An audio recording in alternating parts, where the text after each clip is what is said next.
In order for anything to grow, it needs to go in cycles. It's the circular stream of energy of the collective practically. If you keep your money in euros or dollars, your money is getting worth less over time. As a hedge against the economy, I would choose gold over cryptocurrencies at this moment. It's one dot connected to many other dots, that's a centralized structure. And then now we are having like multiple dots connected to many dots. So like the next phase, which we're going towards now, is distributed.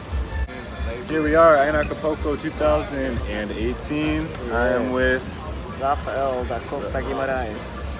I didn't know your last name, but I knew your name was Rafael. Yes. He's an excellent mover, I know that, and just has tons of great ideas. Already been involved with cryptocurrency a lot, and that seems to be your focus. Yeah, that's true. So you're telling me about what you're looking forward to starting when you get back to the Netherlands.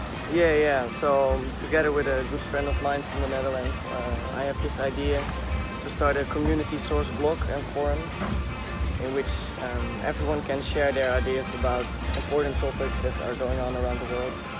Mostly spread awareness about systematic problems related to our economic system, our problems that come with the internet, with social media, problems in our mind, but also more large-scale political, and just kind of present the alternative side of it that's not really being presented in the media a lot, and really look at the problems behind the problems.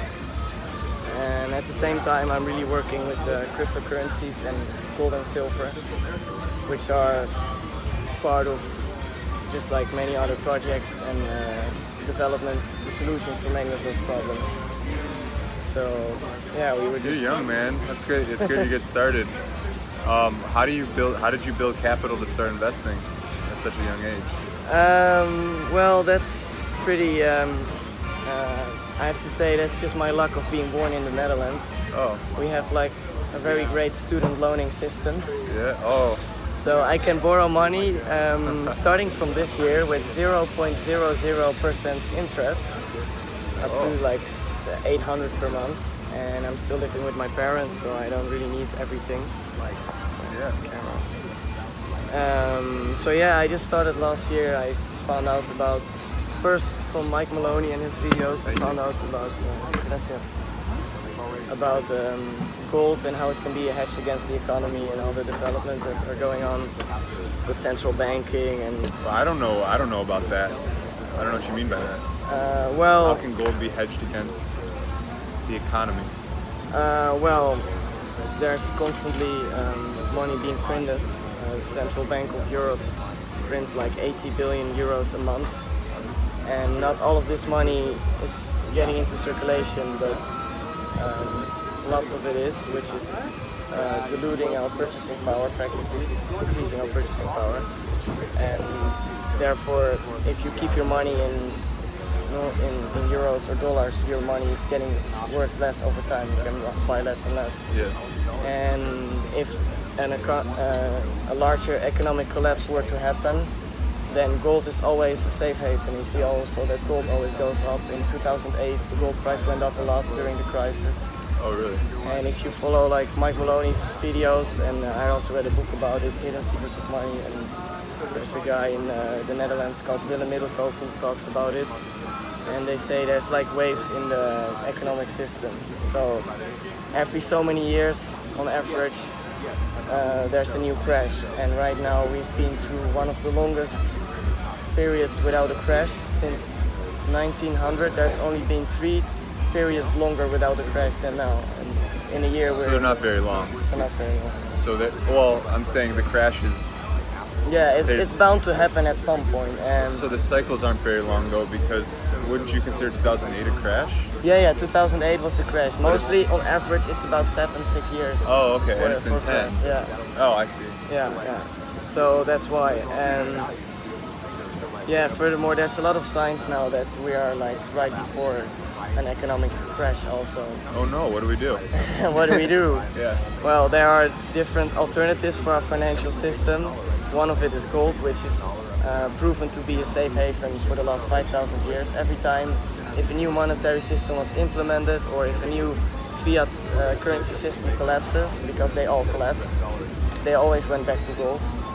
So you know for sure that probably no matter what happens, it's very likely that in 10,000 years from now, gold, if we are still existing of course, but gold will probably still be valuable and will still be able to purchase you the same amount of goods, or even more or less, but it will at least always keep a certain value. Is it because it's usability, and like, why gold? It's not as rare as. It's a good question. Well, there's only a limited amount of it on the planet. Sure. It's one of the most. I think it's the densest metal in the world. It's super heavy, so it's like it got this special. It's the best to use. It's also soft, and it also has conductive properties. Yeah, conductive. That's yeah. It is this like really weird. Yeah. So that's the best conductor because of its density, and I think just because of the feel of a gold bar, people just kind of like a friend of mine or someone I met here. He's a big gold advocate, and he told me like if you hold a gold bar, apparently it actually radiates. Like it just you feel its value. It's just something that humans are attracted to it. The color, the shininess, the fact that it's so heavy. Like if you pick up a little gold bar, you're almost not able to do it. Apparently, I have never picked up a gold bar, but it's what I heard from stories. And yeah, somehow we chose it as a medium of exchange thousands of years ago, and we like ancient people from all around the world use it to show status and wealth, and it's just something humanity picked, I guess, to store value. Yeah. So, and of course now we also have cryptocurrencies, which is a new great opportunity as a hedge against the economy. And many people say that if there were to be a collapse, many tech-related altcoins are more likely to crash because they are more pegged to the global economy, kind of. The other economy. Because if there's like less demand for this application, then there will also be less demand for blockchain-based applications. But I think that cryptos like Bitcoin or other, which really act as a currency or as a store of value that don't really have like technical applications, that these coins are more likely to maintain their value, or even they might go up in value as people will go away from normal assets and go into cryptocurrencies, and then most people will go into safe cryptocurrencies during a crash, which would be Bitcoin, Ethereum. The question just came to mind. Is like there's clearly cycles within cryptocurrency too. Yeah. So how we're not really escaping the cyclical. I mean, cycles are good, I think. I think in order for anything to grow, it needs to go in cycles. It's the circular stream of energy of the collective, practically, and it will always go up and down, I think, So the advantage of cryptocurrency is what? Well, like, right now, what do you mean, like, the advantage of in comparison to other assets as an investment, or like as value what it offers? As opposed to the current economical system. Yeah. So, I mean, right now they're still very volatile, so as a hedge against the economy, I would choose gold over cryptocurrencies at this moment. But its value compared to other companies and software is mainly that it's just decentralized. Like, it allows you to interact completely without a middleman. So you don't need a bank to send money around the world. You don't need Facebook to spread content. You don't need. There are still applications, but they run on a blockchain, which makes them decentralized. So no one can determine what's about to happen. It's created by the whole, and that's what we're heading towards anyway. Like, we've been during the last, I guess, 5,000 years, we've been centralizing more and more. Like, we started as small farmers' villages that were just like decentralized communities. Everyone could do what they want. And during the years after the agricultural revolution, people started to have more time, and they took over places. You got kingdoms and everything. And this resulted in more and more centralization, and after a while, like in the industrial age, it even got worse, more centralized. Yeah. Because as technology advanced, you just see that there was more and more opportunity for a few people to get power over more people, because people have more time and there's more access to the global economy. Like in the last 100 years, through competitive advantage, if you are already big, you could outcompete any other competition. So because you can offer things for cheap and people take the cheapest option always. So if you are a large company, there's no chance that a small agricultural family business can compete with your massive land. So this way the world got more and more centralized. But now actually I think since the internet you see the trend going the opposite way, that people are being like, the individual is more empowered to do what they want to do and achieve what they want to achieve through the internet, because every individual gets the same amount of access as large corporations through the internet. Like you don't need a lot of capital to invest in designers, because there's applications online that you can just use and design a logo yourself. You can make your own website. You can reach out to people. You have different decentralized platforms now, and also centralized platforms which you can share your content, like YouTube. And well, it's actually like right now we're actually in a centralized era, because previously, or no, like we've been from centralized going through the internet to decentralization. So even though YouTube is owned by, it's like a centralized platform, it's still decentralized in this, if you look at network power structures. So it's like, there's, I need to show an image for this, but you see that there's one dot connected to many other dots, that's a centralized structure. And then now we are having like multiple dots connected to many dots, so it's like Facebook, Twitter, Airbnb. You know, they're centralized platforms, but they allow the individual to connect with other individuals. So it's decentralized in a way that we can interact directly with each other. And the next phase, which we're going towards now, is distributed. So it's not. It's actually not. We're not going towards decentralization. We're already decentralized.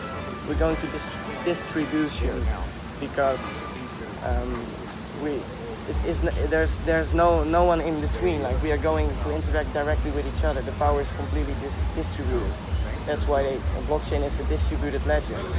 So it's literally like the evolution of mankind. It's a technology that supports the next step in the evolution of mankind. Practically, it's not that. I mean, it's not that we are going to get distributed, and that's why we have these technologies. Oh no, it's not that we have this technology and that's why we're gonna get distributed. It's like the other way around. Like, it's like an unfolding together. Exactly. It's like the result of the next step of humankind. Yeah. Cool. That's great. That's like right around the mark. I usually go for 15 minutes. Really? Yeah. Yeah. Cool. Just had a really lot. Interviews. Yeah, a lot of good stuff to share. Nice. I guess I had one more question. I've heard people like playing the gold game and getting hurt by it. Yeah. And some say that they're not buying real gold. They're buying EFTs. I don't fully understand it clearly. But and then there's investing in mining and there's investing in the actual gold. So what do you have been told to do? What do you recommend there? Well, if you invest in paper gold, there's always, or that's how they call it, or I call it paper gold, because there's no actual physical gold. You invest in a piece of paper that you need to trust a third party with that can give you gold. Yes. However, the problem is that most of these, especially like large, exchanges or organizations that sell those gold, they give out more receipts than they have gold in their vault. They work like a bank. Oh. So they give away gold that's not really physically there. So when there is a crash, people will want to take back their gold, and the last person who wants to ask, or probably halfway, they're gonna already say like, oh well, sorry, we don't have gold anymore, and practically everyone is screwed. So this is why either you should have like a 100% guarantee that you trust the company that they do store the gold, which Physical mostly gold, which is mostly done by third-party auditing. So it's like Gold Republic or something. It's a company I heard about. Or Swiss Global Gold. There's someone doing that with cryptocurrency. Yeah, there's also like cryptocurrencies backed by gold. So apparently they also have a physical storage of gold, and then every coin represents like for an ounce of gold or something. So then this way you don't even need to buy physical gold because you can lose it or can get robbed or whatever.